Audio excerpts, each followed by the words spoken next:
Hello hi welcome to Ganapathi institute Kakinada YouTube channel. ఇప్పటివరకు ఎవరైనా ఈ యూట్యూబ్ ఛానల్ని సబ్స్క్రైబ్ చేసుకున్నట్లయితే వెంటనే సబ్స్క్రైబ్ చేసుకోండి. ప్రతిరోజు కూడా మీకు డైలీ కరెంట్ అఫైర్స్తో పాటు జనరల్ స్టడీస్ అంశాలను అప్లోడ్ చేయబడడం జరుగుతుంది. అయితే ఈ వీడియో క్లాస్ యందు సెప్టెంబర్ 26 2020కి సంబంధించిన డైలీ కరెంట్ అఫైర్స్ అదేవిధంగా జనరల్ స్టడీస్ అంశాలను పరిశీలిద్దాం. సెప్టెంబర్ 26 నుంచి ఈరోజు అనగా అక్టోబర్ 2 వరకు ఉన్నటువంటి వీడియోలను మీకు as soon as possible upload చేయబడడం జరుగుతుంది. అందులో భాగంగా ఈ సెప్టెంబర్ 26 2020కి సంబంధించిన డైలీ కరెంట్ అఫైర్స్ను పరిశీలిద్దాం. ముందుగా కాన్సెప్ట్ నెంబర్ 1, బీహార్ అసెంబ్లీ ఎన్నికలు. ఈ బీహార్ అసెంబ్లీ ఎన్నికలు ఈ కేంద్ర చీఫ్ ఎలక్షన్ కమిషనర్ అయినటువంటి ఈ సునీల్ అరోరా గారు నోటిఫికేషన్ ఇవ్వడాన్ని గమనించాలి. నవంబర్ 10 కల్లా ఈ ఎన్నికలు అనేవి పూర్తవుతూ ఉన్నాయి. అయితే ఈ కోవిడ్ పాండమిక్ సమయంలో ప్రపంచంలో జరుగుతున్నటువంటి అతిపెద్ద ఎన్నికలుగా ఈ బీహార్ అసెంబ్లీ ఎన్నికలని పరిగణించాలి. అయితే బీహార్ యొక్క అసెంబ్లీలో మనకి 243 అసెంబ్లీ సీట్లు అనేవి ఉన్నాయి. అయితే ప్రస్తుత కేంద్ర ఎన్నికల కమిషనర్ మనకి తెలిసిందే, ప్రధాన ఎన్నికల కమిషనర్ సునీల్ అరోరా. అయితే ఇద్దరు ఎన్నికల కమిషనర్స్గా పనిచేస్తూ ఉన్నారు. ఒకరు సుశీల్ చంద్ర, రెండవ వ్యక్తి రాజీవ్ కుమార్. సుశీల్ చంద్ర రెండవ వ్యక్తి రాజీవ్ కుమార్గా గుర్తుపెట్టుకోవాలి. అయితే ఇక్కడ మనకి ఈ ఎన్నికల సంఘం అనేది ఆర్టికల్ 324 ప్రకారం ఏర్పడడం మనకి తెలిసిందే. ఎన్నికల సంఘం యొక్క నిర్మాణము, తన యొక్క విధులు ఇవన్నీ కూడా మనకి ఆర్టికల్ 324లో మనకి లభిస్తాయి. అయితే ఇక్కడ మనకి ఈ ఎన్నికల సంఘం యొక్క భవనం అనేది న్యూఢిల్లీలో ఉంది. దాన్ని మనం నిర్వాచన సదన్ అని పిలుస్తాం. నిర్వాచన్ సదన్ అని పిలుస్తాం. ఇది ఢిల్లీలో ఉండటాన్ని గమనించాలి. ఈ ఎన్నికల సంఘం 1950 జనవరి 25వ తారీఖున ఎన్నికల సంఘం అనేది ఏర్పడడం అని తెలిసిందే. It is a constitutional body మనకి తెలిసిందే. అయితే ఇక్కడ 1950 ఏదైతే ఉందో ఈ ఎన్నికల సంఘానికి సంబంధించినంత వరకు ఈ టోల్ ఫ్రీ నెంబర్గా మనం గుర్తుపెట్టుకోవచ్చు. అదేవిధంగా జనవరి 5 జాతీయ ఓటర్ల దినోత్సవంగా కూడా మనం గుర్తుపెట్టుకోవచ్చు. అయితే ఇక్కడ బీహార్కి సంబంధించినంత వరకు బీహార్లో మనకి ఈ జాతీయ పార్టీలతో పాటు ఈ ఇండియన్ నేషనల్ కాంగ్రెస్ పార్టీతో పాటు బీజేపీ పార్టీతో పాటు కొన్ని రీజనల్ పార్టీస్ కూడా అక్కడ ఉండటం మనకి తెలిసిందే. వాటిలో భాగంగా గుర్తుపెట్టుకోవాల్సినవి జేడీయూ, జనతాదళ్ యునైటెడ్ పార్టీ అని పిలుస్తాం. అదేవిధంగా రాష్ట్రీయ జనతాదళ్ లాలూ ప్రసాద్ యాదవ్కి సంబంధించినంత వరకు రాష్ట్రీయ జనతాదళ్ పార్టీ ఉంది. అదేవిధంగా జేడీయూ పార్టీ నితీష్ కుమార్ ఆధ్వర్యంలో జేడీయూ పార్టీ కూడా ఉంది. ఇవే కాకుండా మనకి ఈ లోక్ జనశక్తి పార్టీ యొక్క వ్యవస్థాపకుడు రామ్ విలాస్ పాస్వాన్, ప్రస్తుత అధ్యక్షుడు రామ్ విలాస్ పాస్వాన్. లోక్ జనశక్తి పార్టీ అని లోక్ జనశక్తి పార్టీ రామ్ విలాస్ పాస్వాన్ అని పిలుస్తాం. ఈ పార్టీ కాకుండా మనకి ఈ రాష్ట్రీయ లోక్ సమతా పార్టీ, కూడా ఉంది. ఈ రాష్ట్రీయ లోక్ సమతా పార్టీ యొక్క అధ్యక్షుడు ఎవరో మీరు కామెంట్ రూపంలో తెలియచేయండి. ఎందుకనగా ఈ పార్టీ యొక్క గుర్తు అనేది ఫ్యాన్గా గుర్తుపెట్టుకోవచ్చు. మనకి వైసీపీ పార్టీకి ఫ్యాన్ గుర్తు ఏ విధంగా అయితే ఉందో బీహార్లోని ఈ రాష్ట్రీయ లోక్ సమతా పార్టీ యొక్క గుర్తు అనేది ఫ్యాన్గా గుర్తుపెట్టుకోవచ్చు. ప్రస్తుతం దీని యొక్క అధ్యక్షుడు ఎవరో మీరు కామెంట్ రూపంలో తెలియచేయగలరని కోరుతా ఉన్నాను. ప్రస్తుత బీహార్ యొక్క governor Fagu Chauhan right now his the governor of బీహార్గా గుర్తుపెట్టుకోవచ్చు. సో కావున ఇక్కడ ఈ బీహార్ అసెంబ్లీ ఎన్నికలకు సంబంధించినంత వరకు అక్కడ ఉన్నటువంటి రాష్ట్రీయ పార్టీలను గుర్తుపెట్టుకోవాలి. ఈ రాష్ట్రీయ పార్టీల యొక్క గుర్తులు కూడా మనకి ఇంపార్టెంటే. సో ఇక్కడ ఈ జేడీయూ పార్టీ యొక్క గుర్తు బాణం మనకి తెలిసిందే. ఆర్జేడీ యొక్క పార్టీ యొక్క గుర్తు లాంతర్గా గుర్తుపెట్టుకోవచ్చు. ఇది బీహార్ అసెంబ్లీ ఎన్నికలకి సంబంధించినంత వరకు మనకి క్లుప్తమైనటువంటి సమాచారం. బీహార్ అసెంబ్లీలో మొత్తం స్థానాల సంఖ్య 243గా గుర్తుపెట్టుకోవచ్చు. Next concept number 2 Antyodaya Divas. ఈ అంత్యోదయ దివస్ని సెప్టెంబర్ 25వ తారీఖున జరుపుకుంటూ ఉన్నాం. ఈ సెప్టెంబర్ 25 అనేది మనకు తెలిసిందే పండిట్ దీన్ దయాళ్ ఉపాధ్యాయ యొక్క జయంతి. ఈ Pandit Deen Dayal Upadhyaya is one of the prominent leader in Bharatiya Jana Sangh. ఈ భారతీయ జనసంఘ్ పార్టీ అంటే ప్రస్తుత బీజేపీ పార్టీ, పూర్వము భారతీయ జనసంఘ్ పార్టీలో ఒక ప్రామినెంట్ లీడర్ ఈ పండిట్ దీన్ దయాళ్ ఉపాధ్యాయగా మనం గుర్తుపెట్టుకోవచ్చు. సో ఈయన యొక్క జన్మదినాన్ని అంత్యోదయ దివస్గా మనం జరుపుకుంటా ఉన్నాం. అయితే ఇక్కడ అంత్యోదయ అనేసరికి మనకు తెలిసిందే బాగా poorest of the poor people. So వారిని జనరల్గా అంత్యోదయగా మనం పిలుస్తూ ఉంటాం.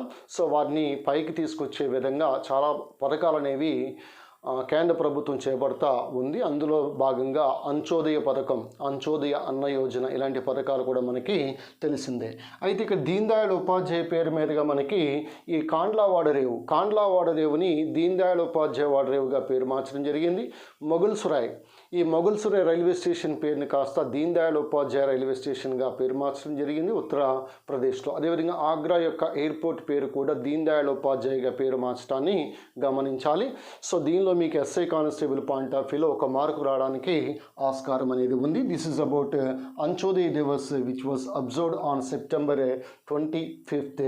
That is the birthday or birth anniversary of Deen Dayal Upadhyaya. Pandit Deen Dayal Upadhyaya is one of the prominent leader in Bharatiya Janasangh Party.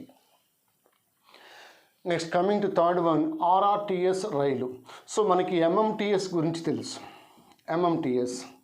What is the abbreviation of MMTS? You please answer in the comment section. MMTS అంటే మీరు comment రూపంలో తెలియచేయండి. ఇది RRTS అని పిలుస్తాం, regional rapid transit system. Regional rapid transit system రైలు. ఇది ఢిల్లీ నుంచి దాదాపుగా ఒక 82 కిలోమీటర్ల వరకు, ఢిల్లీ నుంచి మేరట్ వరకు ఇది భవిష్యత్తులో నడవబోతున్నటువంటి ట్రైన్. 2025 నాటికి పట్టాలెక్కడానికి ఆస్కారం ఉంది. దీన్నే మనం RRTS రైలు అని పిలుస్తూ ఉన్నాం. I mean regional rapid transit నా ట్రాన్స్పోర్ట్ ట్రాన్సిట్ సిస్టమ్గా మనం గుర్తుపెట్టుకోవచ్చు. సో కాబట్టి abbreviation point of view transit or transport whatever it is, కానీ ఇక్కడ ట్రాన్సిట్ అని గుర్తుపెట్టుకోండి. ఇది ఢిల్లీ నుంచి మేరట్ వరకు 82 కిలోమీటర్ల వరకు నడవబోతా ఉంది 2025 సమయానికి. అయితే ఈ రైలు తయారు చేసే సంస్థ గుజరాత్లో ఉంది. ఆ గుజరాత్లో ఉన్నటువంటి బొంబార్డియర్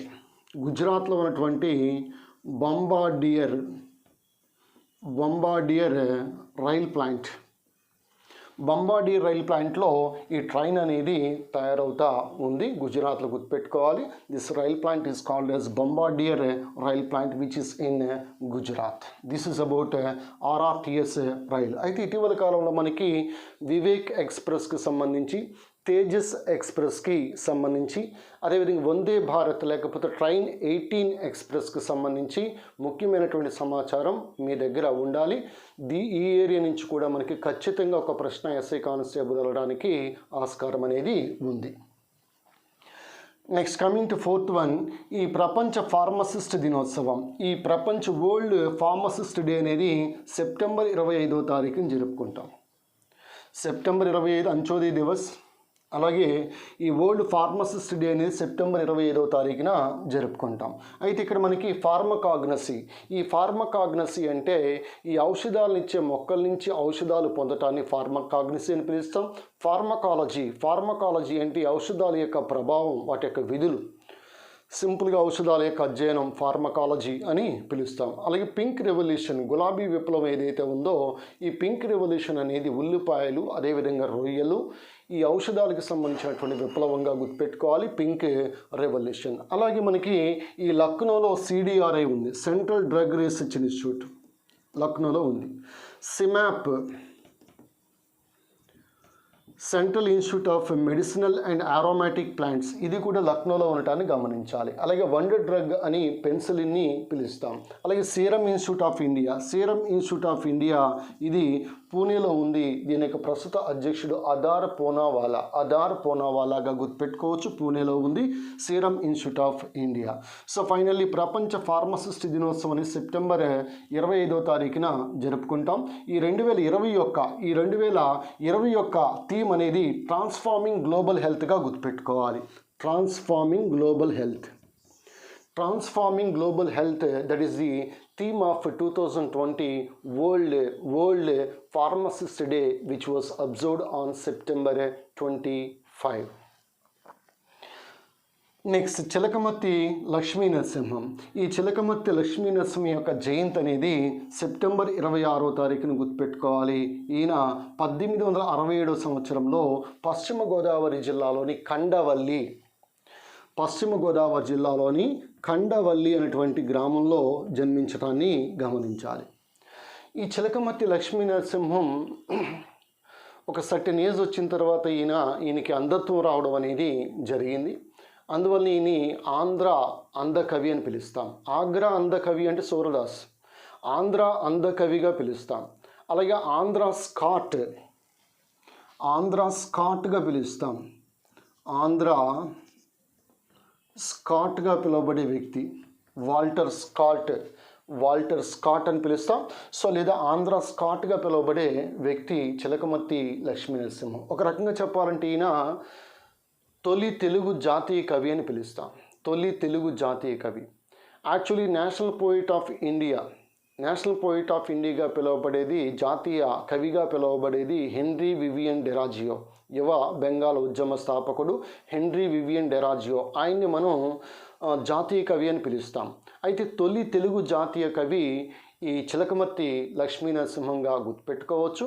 అలాగే ఆంధ్ర అంధ కవి అని పిలుస్తాం. అలాగే ఆంధ్ర స్కాట్ అని పిలుస్తాం. స్థానిక షేక్స్పియర్ అని కూడా పిలుస్తాం. జనరల్గా ఇండియన్ షేక్స్పియర్ అంటే కాళిదాసు, స్థానిక షేక్స్పియర్ లేదా ఆంధ్ర షేక్స్పియర్గా పిలువబడే వ్యక్తి చిలకమర్తి లక్ష్మీ నరసింహం. ఈయన రాసినటువంటి కొన్ని నవలలు గనక పరిశీలించినప్పుడు చాలా ప్రముఖమైనటువంటి హాస్య నవల పేరు గణపతి అనేటువంటి నవల రాయడం జరిగింది. అలాగే గయోపాఖ్యానం రాయడం జరిగింది. కీచకవధ, ఈయన రాసినటువంటి తొలి గ్రంథం ఇదే, కీచకవధ, నరకాసుర వధ, గయోపాఖ్యానం, గణపతి వంటి గ్రంథాలు రాసినటువంటి వ్యక్తి చిలకమర్తి లక్ష్మీ నరసింహం. అయితే ఈ చిలకమర్తి లక్ష్మీ నరసింహం యొక్క ముఖ్యమైనటువంటి గేయం, ఈయన రచించినటువంటి ముఖ్యమైనటువంటి గేయాలు 2 ఉన్నాయి. అందులో ఒకటి హిందువుల్లారా ఎన్నాళ్ళీ గతి. ఇది తొలి తెలుగు జాతీయ గీతంగా గుర్తుపెట్టుకోవాలి. తొలి తెలుగు జాతీయ గీతం హిందువుల్లారా ఎన్నాళ్ళీ గతి రచించింది చిలకమర్తి లక్ష్మీ నరసింహం. అదేవిధంగా భర్త కండంబు చక్కని పాడియావు హిందువులు లేగదూడలై ఏడ్చుచుండ గడసరి అను గొల్లవారు పితుకుచుండ మూతులు బిగియగట్టి. సో ఇటువంటి గేయాన్ని రచించింది కూడా ఈ భర్త కండంబు చక్కని పాడియావు చిలకమర్తి లక్ష్మీ నరసింహం. అయితే ఈ గేయాన్ని చాలా గొప్పగా ఆలపించింది దువ్వూరి సుబ్బమ్మ. ఈ దువ్వూరి సుబ్బమ్మ ఈమెనే ఆంధ్ర బాంధవిగా మనం జనరల్గా పిలుస్తూ ఉంటాం. సో కాబట్టి ఇక్కడ ఈ గేయాన్ని పాడింది దువ్వూరి సుబ్బమ్మగా మనం గుర్తుపెట్టుకోవచ్చు. అయితే ఈ చిలకమర్తి లక్ష్మీ నరసింహంకు సంబంధించినంత వరకు ఇంకా మనకి చాలా ఇన్ఫర్మేషన్ అనేది ఉంటుంది. అయితే ఇందులో భాగంగా తొలి తెలుగు జాతీయ గీతం అనేసరికి మనం గుర్తుపెట్టుకోవాల్సింది హిందువులారా ఎన్నాళ్ళీ గతి. అదేవిధంగా ఈయన రాసినటువంటి మరొక గేయం భర్త కండంబు చక్కని పాడియావు. సో ఇదే కాకుండా దేశమాత అనేటువంటి సరస్వతి అనేటువంటి పత్రికలను కూడా ఈయన స్థాపించడం జరిగింది. చిలకమర్తి లక్ష్మీ నరసింహం చాలా గొప్ప మహానుభావుడు. పశ్చిమ గోదావరి జిల్లా కండవల్లి గ్రామంలో జన్మించడం జరిగింది. సో ఈయనకి కళ్ళు లేకపోయినా సరే, కళ్ళు కనిపించకపోయినా సరే, ఈయన యొక్క ఆటోబయోగ్రఫీ పేరు కూడా స్వీయ చరిత్రము అని పిలుస్తాం. స్వీయ చరిత్రము అని పిలుస్తాం. స్థానిక షేక్స్పియర్ అని పిలుస్తూ ఉన్నాం. అదేవిధంగా ఈయన్ని ఆంధ్ర స్కాట్ అని పిలుస్తూ ఉన్నాం. అలాగే చాలా ప్రముఖమైనటువంటి చారిత్రక గ్రంథమైనటువంటి రాజతరంగిణి ఏదైతే ఉందో ఈ రాజతరంగిణి గ్రంథాన్ని కల్నల్ టాడ్ రాసినటువంటి రాజతరంగిణి గ్రంథాన్ని తెలుగులోకి అనువదించినటువంటి వ్యక్తి చిలకమర్తి లక్ష్మీనరసింహం. అలాగే రాజమండ్రిలో ఈ బిపిన్ చంద్రపాల్ యొక్క ఉపన్యాసాలను కూడా తెలుగులోకి అనువదించినటువంటి వ్యక్తి ఆ ఉపన్యాసం తెలుగులోకి అనువదించినటువంటి వ్యక్తి చిలకమర్తి లక్ష్మీ నరసింహం. సో ఇది కాస్త సమాచారం ఈయనకి సంబంధించినంత వరకు. Next coming to 6th one, Shivangi Singh. Yes, Shivangi Singh, she was the first women pilot to fly Rafale. ఈ రఫేల్ యుద్ధ విమానాన్ని నడపబోతున్నటువంటి తొలి మహిళ శివాంగి సింగ్, బిలాంగ్స్ టు ఉత్తరప్రదేశ్. అయితే first Indian to fly Rafale అనేసరికి హిలాల్ అహ్మద్ గుర్తుపెట్టుకోవాలి. హిలాల్ అహ్మద్ ఈయన పైలట్, జమ్మూ కాశ్మీర్ చెందినటువంటి వ్యక్తి. ఈయన ఆల్రెడీ నడపడం జరిగింది రఫేల్ని. సో కావున ఈ first Indian to fly Rafale అనేసరికి గుర్తుపెట్టుకోవాల్సింది హిలాల్ అహ్మద్గా గుర్తుపెట్టుకోవాలి. కానీ భవిష్యత్తులో మనకి అంబాలాలో ఈ గోల్డెన్ ఆరో స్క్వాడ్రన్ ఏదైతే ఉందో దానిలో మనకి 36 ఈ రఫేల్ యుద్ధ విమానాలు అక్కడికి చేరడానికి అవకాశం ఉంది. సో కావున ఇక్కడ ఈ రఫేల్ అనేది ఫ్రెంచ్ భాషా పదంలో రఫేల్ అనగా గాలి దుమారం అని అర్థం. గాలి దుమారం. ఈ ఫ్రాన్స్కు చెందినటువంటి ఈ దసో ఏవియేషన్ కంపెనీ ఏదైతే ఉందో ఈ రఫేల్ యుద్ధ విమానాలను తయారు చేసి భారతదేశం కొనుగోలు చేయడం జరిగింది. ఈ రకంగా భారతదేశం ఒక రకంగా చెప్పాలంటే రఫేల్ యుద్ధ విమానాలు కలిగినటువంటి 4వ దేశము భారతదేశంగా గుర్తుపెట్టుకోవచ్చు. This is about Shivangi Singh, which is also very very important. First Indian women to fly Rafale in future. Next make in India. ఈ మేక్ ఇన్ ఇండియా అనేటువంటి ఈ పథకాన్ని, ఈ కార్యక్రమాన్ని మోడీ సెప్టెంబర్ 25, 2014లో స్టార్ట్ చేయడం జరిగింది. దాదాపుగా 6 సంవత్సరాలు పూర్తవడం జరిగింది మేక్ ఇన్ ఇండియా. ప్రస్తుతం అయితే ఆత్మనిర్భర్ భారత్ అని చెప్పి మనం స్వయంగా రక్షణ ఉత్పత్తులు కానీ లేదా దేశంగా ఇప్పుడు హెలికాప్టర్లు కానీ, యుద్ధ విమానాలు కానీ, రాడార్లు కానీ, లేకపోతే స్పేస్ ఎక్విప్మెంట్ కానీ, వాట్ నాట్ ఎవ్రీథింగ్ ప్రతిదీ కూడా భారతదేశంలోనే తయారు చేయాలనేటువంటి ఉద్దేశంతో 2014 సెప్టెంబర్ 25వ తారీఖున ఈ మేక్ ఇన్ ఇండియా కార్యక్రమాన్ని స్టార్ట్ చేయడం జరిగింది మోడీ. ఈ మేక్ ఇన్ ఇండియాకు సింబల్ లైన్, సింహంగా గుర్తుపెట్టుకోవాలి. ఇది 6 సంవత్సరాలు పూర్తవడాన్ని గమనించాలి. సో ప్రతిదీ కూడా make in India. For example ఇప్పుడు మనం ఉపయోగిస్తున్నటువంటి ఫోన్స్లో దాదాపుగా వివో కానీ ఇలాంటి ఫోన్స్ అన్నీ కూడా దే ఆర్ ఫ్రమ్ చైనా. భారతదేశంలో ఉత్పత్తి అయ్యే, ముఖ్యంగా రతన్ టాటా ఉత్పత్తి చేసే ఉత్పత్తులని దయచేసి మీరు కూడా కొనండి. ఎందుకంటే సో ఈయన సమాజానికి ఎంతో కొంత గివింగ్ బ్యాక్ టు సొసైటీ అనేటువంటి నేచర్ కలిగినటువంటి వ్యక్తి ఈ రతన్ టాటా మనకి తెలిసిందే. So make in India examination point of view date గుర్తుపెట్టుకోండి. ఎప్పుడు ప్రారంభించారని అడుగుతాడు. సెప్టెంబర్ 25, 2014. దీని యొక్క చిహ్నము lion. Next united nations inter agency task force. ఈ united nations inter agency task force award 2020 Kerala రాష్ట్రానికి లభించడాన్ని గమనించాలి. ఓ రకంగా WHO అందించే అవార్డు. వరల్డ్ హెల్త్ ఆర్గనైజేషన్, ప్రస్తుతం వరల్డ్ హెల్త్ ఆర్గనైజేషన్ యొక్క డైరెక్టర్ జనరల్గా Tedros Adhanom belongs to Ethiopia. మనకి తెలిసింది capital of Ethiopia is Addis Ababa. Of course the birth place of coffee is also Ethiopia or Abyssinia. అయితే WHO, which was established in the year of 1948 on April 7. April 7 is celebrated as World Health Day. ప్రపంచ ఆరోగ్య దినోత్సవం April 7 మనకు తెలిసిందే. 1948లో ఈ జెనీవాలో world health organisation ఏర్పాటు చేయడాన్ని గమనించాలి. ప్రస్తుత అధ్యక్షుడు Tedros Adhanom. Next concept number 9. ఈ మౌషిక్ అనే పేరుతో ఒక మైక్రో ప్రాసెసర్ని స్వదేశీయంగా ఐఐటి మద్రాస్ పరిశోధకులు తయారు చేయడాన్ని గమనించాలి. So indigenously developed micro processor of India, its name is Moushik. Actually ఇదివరకు శక్తి పేరుతో ఉత్పత్తి చేయడం జరిగింది. ఈ శక్తి సిరీస్లో భాగంగానే ఈ మౌషిక్ మైక్రో ప్రాసెసర్ని డెవలప్ చేయడం జరిగింది. ఐఐటి మద్రాస్ పరిశోధకులుగా గుర్తుపెట్టుకోవాలి. అయితే ఇక్కడ ఈ మైక్రో ప్రాసెసర్ ఏదైతే ఉందో CPU, బ్రెయిన్ ఆఫ్ కంప్యూటర్గా పిలువబడేది CPU, central processing unit. CPU is the part of micro processor is not the part of CPU, remember. అయితే who is the father of CPU మీరు కామెంట్ రూపంలో తెలియచేయండి. Father of CPU very very important. Okay. Next PASSEX 2020 ఈ naval exercises అనేవి India Australia మధ్య జరగడాన్ని గమనించాలి. ప్రస్తుత ఆస్ట్రేలియా యొక్క ప్రధానమంత్రి స్కాట్ మారిసన్, అది కూడా మనకి తెలిసిందే. అయితే ఇక్కడ ఈ డిసెంబర్ 4 జనరల్గా నేవీ దినోత్సవం అని పిలుస్తాం. ప్రస్తుత నేవీ చీఫ్ కరంబీర్ సింగ్ కూడా మనకి తెలిసిందే. అయితే ఈ నేవీ విన్యాసంలో పాల్గొన్నటువంటి షిప్స్ ఐఎన్ఎస్ సహ్యాద్రి మరియు ఐఎన్ఎస్ కర్ముక్ వంటి షిప్స్ కూడా పార్టిసిపేట్ చేయడాన్ని గమనించాలి. Next world risk report 2020. ఈ వరల్డ్ రిస్క్ రిపోర్ట్ 2020 నేరుగా గుర్తుపెట్టుకోండి. ఇండియా యొక్క స్థానము రిస్క్లో 89. మొదటి స్థానము 102 దేశం నిలవడాన్ని గమనించాలి. అయితే 2020 గ్లోబల్ మ్యానుఫ్యాక్చరింగ్ రిస్క్ ఇండెక్స్లో ఇండియా యొక్క స్థానం 3. ఫస్ట్ చైనా, తర్వాత అమెరికా, తర్వాత Bharat. Global manufacturing risk index, India occupies third place, especially in Global Manufacturing Risk Index 2020. India's rank is 3, whereas World Risk Report 2020, India's rank is 89 and first rank goes to 102. Next Saubhagya scheme. ఈ సౌభాగ్య scheme అనేది actually initially it was started in the year 2017 September 25. 3 సంవత్సరాలు పూర్తవడం జరిగింది. మళ్ళీ తిరిగి మోడీ ఈ పథకాన్ని ప్రారంభించడం జరిగింది. ఇక్కడ సౌభాగ్య అనేసరికి సహజ్ బిజ్లీ హర్ ఘర్ యోజనగా గుర్తుపెట్టుకోవాలి. అంటే ప్రతి ఇంటికి కూడా ఉత్తమమైనటువంటి నాణ్యమైనటువంటి విద్యుత్తును అందించే ఈ కార్యక్రమం.